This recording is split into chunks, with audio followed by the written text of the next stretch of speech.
I think the film shows so many different facets. I think number one and foremost for me is mental health stigma that we talk about. We know that stigma about mental health, meaning like we don't want to talk about it, is such a has such a negative effect. You can see affecting all of us. We don't think about it much because we don't want to talk about it very much, especially in the Chinese community.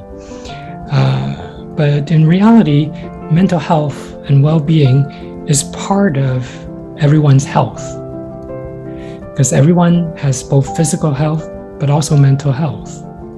And everyone at some point in their life, they're going to get sick physically, maybe a cold,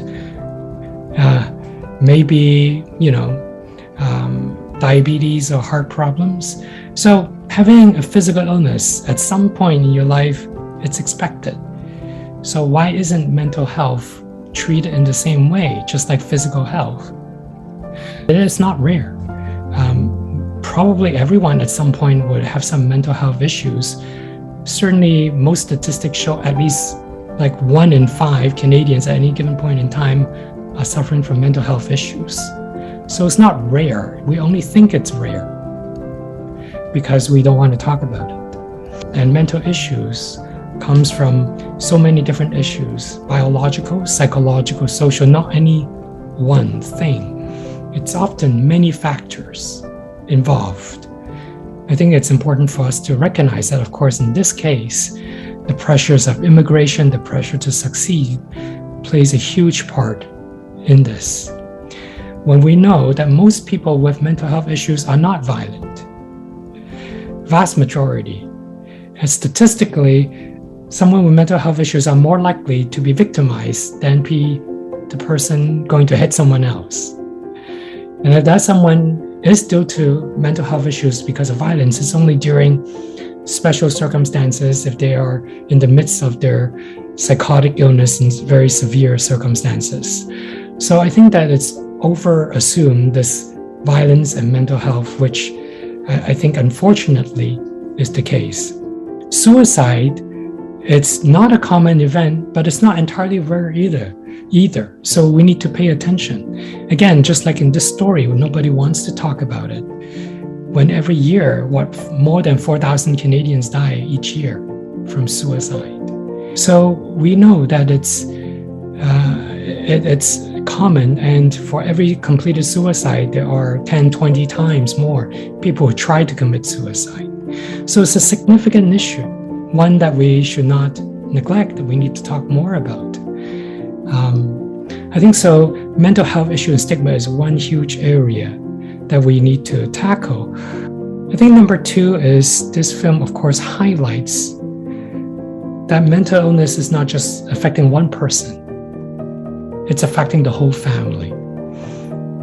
And this is the story not just only about one person, but of course, it's heavily on a family perspective. And this is something that is missing even if you talk to healthcare professionals.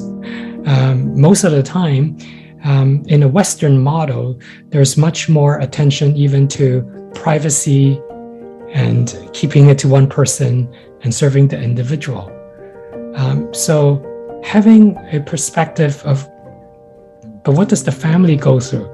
How can we support families also to deal with this, to deal with the stigma, deal with how to understand mental illness? 報喜不報憂 is part of the Chinese culture, right? I'm going to say it in Cantonese. 因为我的国语说得很差，没有人懂得我的国语，所以我就讲广东话。報喜不報憂嚇。And so there is this pressure not to talk about bad things, shame and face and all the rest of it. It's really important for us to understand, not necessarily to criticize, how come some families are like that, but this is our culture. It has excellent traditional good perspectives, And it also creates certain kinds of pressures. And so that's why, as Chinese culture, we pride ourselves, I think we should pride ourselves as being very family-oriented, very collectivistic, and those are actually strengths. And at the same time, we need to understand that comes with it certain pressures of how we can help families in a culturally sensitive way to deal positively with mental health issues.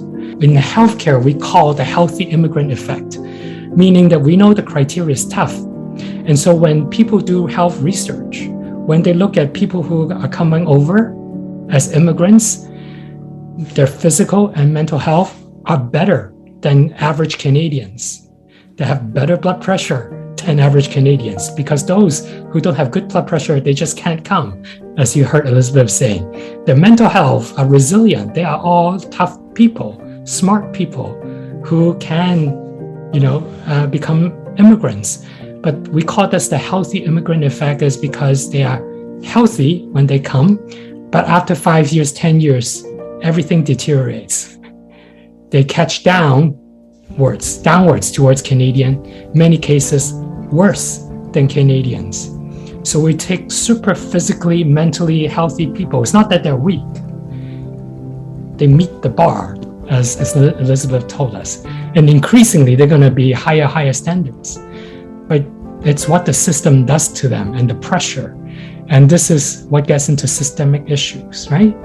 That really we take super good people that we theoretically say we want them to drive the economy, and basically they're beaten down physically and emotionally and mentally. Some health research even shown first generation had it tough. Second generation, they speak the language, but you just heard, right, that they have under other pressures of cultural communication gap. You heard a little bit about generation gap, but also there's a cultural gap. So some second generation health are not any better. Some show even worse. And some show no matter how many years you're in Canada, how many generations, you still can get asked, where are you from? Where are you really from?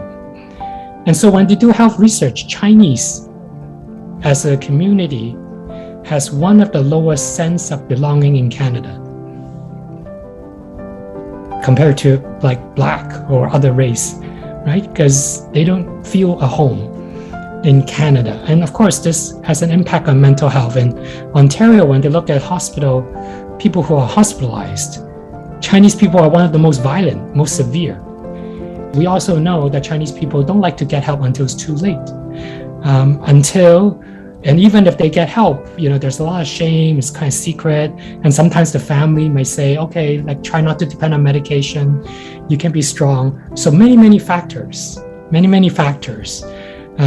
come into play until they get really, really sick. And so Chinese people vastly underutilize services.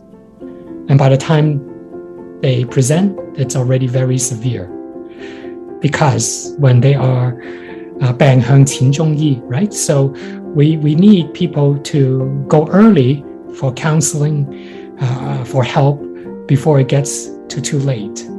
So healthcare, we need to combat racism, and we need to have health services that are culturally sensitive and culturally competent. Healthcare services that understand the immigrant pressure. Healthcare services that understand the importance of engaging with families. Healthcare systems that understands Chinese culture and what people are thinking. And, they may be trying to do Chinese medicine. They may refuse Western medicine because it's too 太熱氣啦, too hot. 日氣. So they may not take medications. So how do we deal with all this? So we need healthcare professionals to understand them. I do know that a lot of my patients have a tough time in the mental health system. Yes, there is mental health court diversion, but not everyone gets successfully diverted in the first place. And sometimes language plays in a role. I have people who complain to me that they have imperfect interpretation at the courts. So some things get lost in translation, and the interpreters have their own bias even against mental health. And so some of the mental health issues gets kind of washed away by the interpreters, and they don't get successfully diverted to mental health court, for example. One person in the government is hopeless. One person against the police force is hopeless. One person to want the hospital to change is hopeless. But advocacy, it's about collective voices. So having community dialogue. And I know that there are filmmakers here as well who are active voices of bridging to the public consciousness. I think all of this has such a tremendous role to play that collectively we can advocate for changes.